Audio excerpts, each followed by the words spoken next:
اعوذ باللہ من الشیطان الرجیم بسم اللہ الرحمن الرحیم فلولا کانت قریۃ آمنت فنفعها ایمانها، تو کیوں نہ ہوئی کوئی بستی کہ جو ایمان لاتی اور اسے اس کے ایمان نے نفع پہنچایا ہوتا، الا قوم یونس، سوائے ایک قوم یونس کے۔ حضرت یونس علیہ السلام کو بھیجا گیا تھا نینوا کی طرف، وہاں انہوں نے دعوت دی، معاملہ وہی ہوا جو تمام رسولوں کے ساتھ ہوا ہے، قوم نے انکار کیا، سرکشی پر اڑے رہے، پھر یہ خبر دے کر اور چلے گئے کہ اب 3 دن کے اندر اندر تم پر عذاب آ جائے گا۔ محسوس ایسا ہوتا ہے کہ انہیں اجازت اللہ کی طرف سے جانے کی نہیں آئی تھی۔ رسول کا معاملہ ایسا ہوتا ہے کہ وہ اپنی جگہ کو چھوڑ کر نہیں جا سکتا جب تک کہ اللہ کی طرف سے ایکسپریس پرمیشن نہ ہو، واضح اجازت۔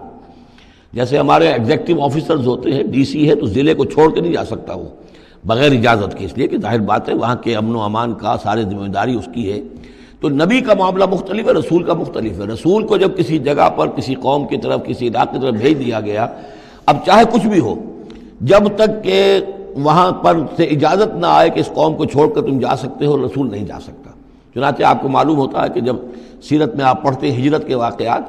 تو حضرت ابوبکر جو ہیں، حضور نے عام مسلمانوں کو اجازت دے دی تھی چلے جاؤ مدینے، لیکن خود انتظار میں تھے کہ اللہ کی طرف سے خصوصی اجازت آ جائے۔ حضرت ابوبکر پوچھتے رہتے تھے، اونٹنیاں تیار کی ہوئی تھیں، لیکن جب تک کوئی اجازت نہیں آئی آپ وہاں سے روانہ نہیں ہوئے۔ تو ایسا محسوس ہوتا ہے کہ حمیت دین میں کچھ بہت زیادہ جوش آیا حضرت یونس علیہ السلام کے۔ بہرحال حمیت دینی اور اللہ کی غیرت جو ہے وہ اچھی شے ہے، لیکن وہ جوش کے اندر بس صرف یہ ان سے نظر انداز ہو گیا معاملہ کہ اپنی اللہ تعالیٰ کی طرف سے واضح اجازت آئے بغیر اپنی قوم کو چھوڑ کر چلے گئے۔ اس کا نتیجہ یہ نکلا کہ جب عذاب کے آثار شروع ہوئے اور قوم نے دیکھا کہ جو بات کہی تھی یونس نے وہ تو صحیح نکل رہی ہے، لہذا وہ پوری قوم نے توبہ کی، گڑ گڑائے، اپنے سب بچوں کو، عورتوں کو لے کر باہر نکل آئے، مال مویشی سامان لے کر گڑ گڑا کر اللہ سے توبہ کی، تو اللہ نے ان کی توبہ کو قبول کر لیا۔ حالانکہ عذاب کے آثار شروع ہونے کے بعد توبہ قبول نہیں ہوتی، لیکن ایک استثناء ہے، چونکہ جو رسول بھیجے گئے تھے ان رسول کی طرف سے ذرا جلدی ہو گئی اور اجازت کے بغیر وہ اپنی قوم کو چھوڑ کر چلے گئے، لہذا اس جو بھی ڈیبٹ ہوا ہے رسول کے کھاتے میں اس کا کریڈٹ ہو گیا ہے اس قوم کو، اور اس کے لیے ایک استثناء قائم ہو گئی ہے پوری تاریخ کے اندر کہ وہ عذاب کے آثار آنے کے باوجود پھر انہوں نے توبہ کی اور اللہ نے ان کی توبہ کچھ عرصے کے لیے قبول کر لی، عذاب کو ٹال دیا۔ فلولا کانت قریۃ آمنت فنفعها ایمانها الا قوم یونس، تو کیوں نہ ہوئی کوئی بستی کو جو ایمان لے آتی، یعنی عذاب کے آثار شروع ہونے کے بعد، اور پھر اسے اس کا ایمان لانا مفید ہوتا، سوائے قوم یونس کے۔ لما آمنوا، جب وہ ایمان لے آئی قوم، کشفنا عنہم عذاب الخزي فی الحیات الدنیا، ہم نے کھول دیا ان سے، ہٹا دیا ان سے دنیا کی زندگی میں وہ رسوا کن عذاب، ومتعناہم الی حین، اور ایک وقت معین کے لیے ہم نے انہیں اور مہلت دے دی، ایک فریش لیز آف ایگزسٹنس ان کو عطا کر دیا۔ وَلَوْ شَاءَ رَبُّكَ لَآمَنَ مَنْ فِي الْأَرْضِ كُلُّهُمْ جَمِيعًا، اور اگر آپ کا رب چاہتا ہے نبی صلی اللہ علیہ وسلم تو جو بھی زمین میں ہے سب کے سب ایمان لے آتے۔ یہ باتیں سورہ انعام میں بہت یعنی شد و مت کے ساتھ آ چکی ہیں، وہ ذروہ سلام ہے اس موضوع کا کہ آپ کے دل میں کتنی بھی خواہش ہو کہ یہ سب لوگ ایمان لے آئیں، لیکن یہ کہ اللہ تعالیٰ نے تو ضابطہ رکھا ہوا، جو طالب حق ہوگا اسے حق ملے گا، جو طالب ہدایت ہوگا اسے ہدایت ملے گی، جو ضد پر، ہٹ درمی پر، تعصب پر اور کسی ضد میں آ گیا ہے اسے اللہ تعالیٰ ہدایت نہیں دے گا۔ اگر جبراً اللہ نے ہدایت دینی ہوتی تو دنیا میں کوئی بھی کافر نہ ہوتا، سب کے سب مومن ہوتے، متقی ہوتے۔ آخر اللہ کے فرشتے کتنے ہیں؟ سب مومن ہیں، متقی ہیں، پاک ہیں، صاف ہیں، کہیں کوئی غلطی نہیں، معصیت نہیں، کہیں لا یعصون اللہ ما امرہم ویفعلون ما یؤمرون، وہ جو بھی کچھ انہیں حکم ہوتا ہے بجا لاتے ہیں اللہ تعالیٰ کے احکام، کسی حکم کی نافرمانی نہیں کرتے۔ انسانوں کو پیدا کیا ہے امتحان کے لیے، خلق الموت والحیات لیبلوکم ایکم احسن عملا، لہذا آپ اس معاملے میں بس اپنا فرض ادا کریں،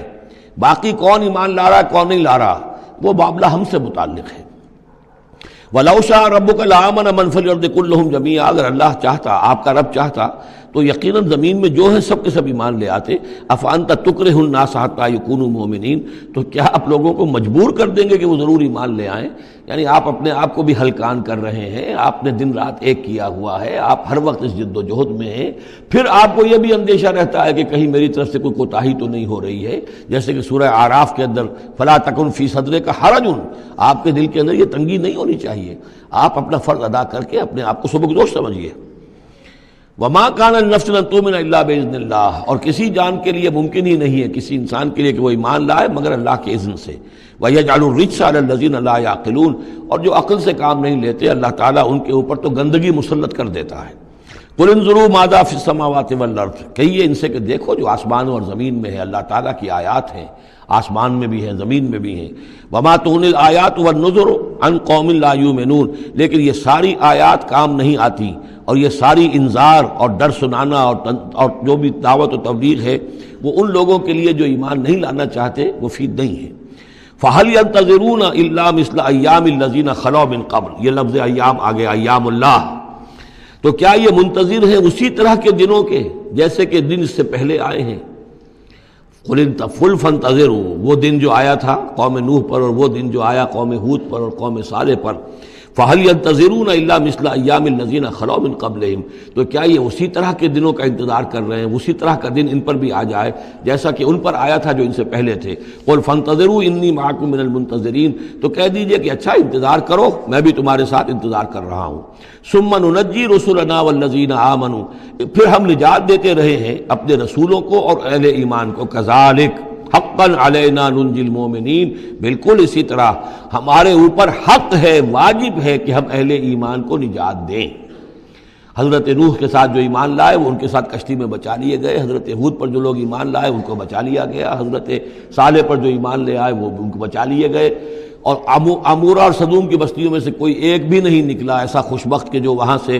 اپنی نجات کا سامان حاصل کرتا، سوائے حضرت لوط اپنی دونوں بیٹیوں کو لے کر نکلے ہیں، ایک متنفس بھی نہیں تھا وہاں، ان کی اپنی بیوی بھی پیچھے رہ گئی ہے۔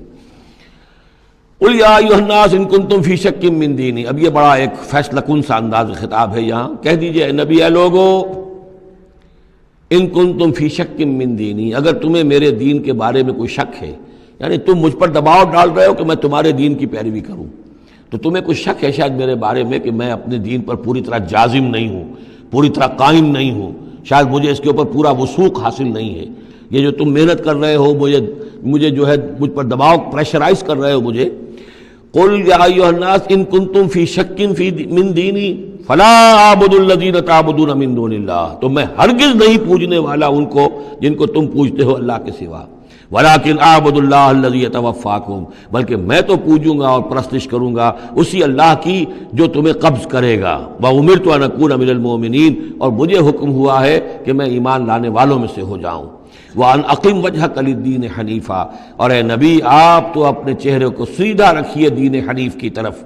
دین کی طرف حنیف ہو کر، یکسو ہو کر۔ وَلَا تَكُونَنَّ مِنَ الْمُشْرِكِينَ، اور ہرگز نہ ہوئیے ان مشرکوں میں سے۔ وَلَا تَدْعُ مِن دُونِ اللَّهِ مَا لَا يَنفَعُكَ وَلَا يَضُرُّكَ، اور مت پکاریے ہرگز اللہ کو چھوڑ کر ان ہستیوں کو جنہیں یہ پکار رہے ہیں جو نہ نفع پہنچا سکتی ہیں اور نہ نقصان۔ فَإِن فَعَلْتَ، اور اگر بالفرض آپ نے ایسا کیا، فَإِنَّكَ إِذًا مِّنَ الظَّالِمِينَ، تو پھر آپ بھی ظالموں میں سے ہو جائیں گے۔ وَإِن يَمْسَسْكَ اللَّهُ بِضُرٍّ فَلَا كَاشِفَ لَهُ إِلَّا هُوَ، اور اگر اللہ تعالیٰ آپ کو کوئی ضرر پہنچائے، تکلیف پہنچائے، تو کوئی نہیں ہے اس کا کھولنے والا، دور کرنے والا سوائے اس کے۔ وَإِن يُرِدْكَ بِخَيْرٍ، اور اگر وہ ارادہ کر لے آپ کے ساتھ بھلائی کا، خیر کا، اچھائی کا، فَلَا رَادَّ لِفَضْلِهِ، تو اس کے فضل کو لوٹانے والا کوئی نہیں جو آڑ بن جائے، روک بن جائے، رکاوٹ بن جائے اس کے فضل کے راستے میں۔ يُصِيبُ بِهِ مَن يَشَاءُ مِنْ عِبَادِهِ، وہ اپنا فضل دیتا ہے اپنے بندوں میں سے جس کو چاہتا ہے، پہنچاتا ہے جس کو چاہتا ہے۔ وَهُوَ الْغَفُورُ الرَّحِيمُ، اور وہ غفور اور رحیم ہے۔ قُلْ يَا أَيُّهَا النَّاسُ،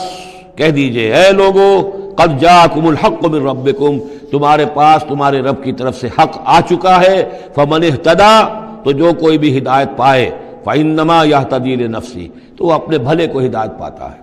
اس کا فائدہ اسی کو ہوگا، عاقبت اس کی سورے گی، اللہ کی رحمت اس کے شامل حال ہوگی۔ وَمَنْ ضَلَّ،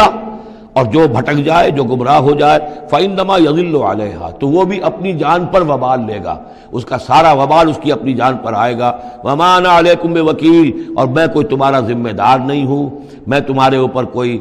داروغہ بنایا نہیں گیا ہوں، میں تمہارے بارے میں مسئول نہیں ہوں، اللہ کے ہاں مجھ سے تمہارے بارے میں باس پرس نہیں ہوگی۔ وَلَا تُسْأَلُ عَنْ أَصْحَابِ الْجَحِيمِ، آپ سے نہیں پوچھا جائے گا جہنمیوں کے بارے میں۔